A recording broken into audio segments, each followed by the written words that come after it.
So may buntag sa tanan, no? Mag-ampo na sa ta. Ubanay ko ninyo sa ato mga pag-ampo, labi na gyud karong mga panahon na dunay mga masakiton katong moanhi pa dinhi o katong mamalit sa ato mga tambal. Ubanay ko ninyo katong uban karon nakakita sa ato ang Facebook. So mag-ampo ta atong pangayo os Ginoo sa labang kagagahom aron kini ato ang gikinahanglan matag adlaw katong may panglawas atong maangkon.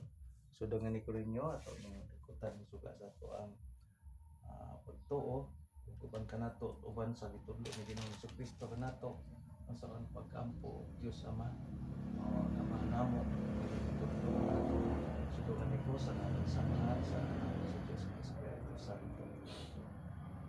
Ama namo nga nasa langit, pagdaigon ang imong ngalan, mabot ka namo imong harian, matuman imong pagbuot dinhi sa yuta ug mahimong sa langit. Ang kalan-on namo suntag adlaw gihatag mo kanamo karong adlaw ug pasayloa kami sa among sala. Mahimong nga nakapasaylo usab kami sa nakasala kanamo dili mo kami tugyan sa mga panuno. Inuwalo sa kami gikan sa mga lagi ka ng mamahapon sa langit sa adlaw may magihatag mo sa kanamo karon uban sa akong makigsuonan at natungdon ay mga sakit ug balatian.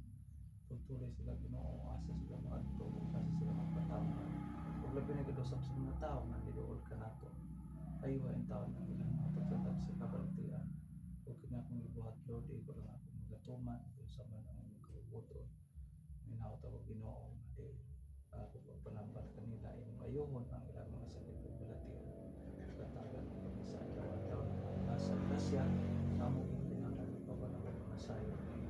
Kining tanan Ginoo matuman ang tamong imong kabubuton ang mao ang kabubuton imong maayo ang mga masakiton ug imong matultulan asa sila moadto.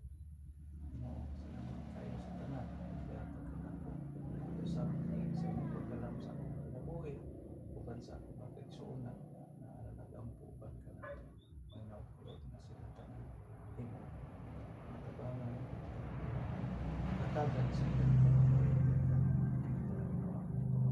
pasalamatan sa ngalan ni Kristo anak among magluluwas. Amen. Sa ngalan sa Ama sa Anak sa Diyos sa Espiritu Santo. Salamat kayo no sa mga tao nga ning uban nato sa atong mga pag-ampo. Kamudo na mo yung mga kaibog o maauhag sa mag-auhag ko rin nyo. Kamudo lang mo na to atong iampo ang tamayo yung mga sakit ug balatian. Labi na katong nakaanhi. Salamat kayo sa inyong pagsalik pagtuo. Nginaot ko nga ayuhon mo sa Dios ug siya lamang ang magapatuman ning atong gipangandoy kaayuhan sa atong paglawas ug sa ato ang adlaw-adlaw nga pagkinahanglan. So salamat kay inyo guys ug salamat usab sa nag-share na to o nag-comments ug naman mo i-mensahe padala lang ninyo sa akong Facebook o sa atong YouTube no. Dodong Boy Sir inyong mananambal Binisaya. Salamat sa inyong pag-like, pag-share. Thank you. Salamat. Maayong adlaw. Good luck and God bless.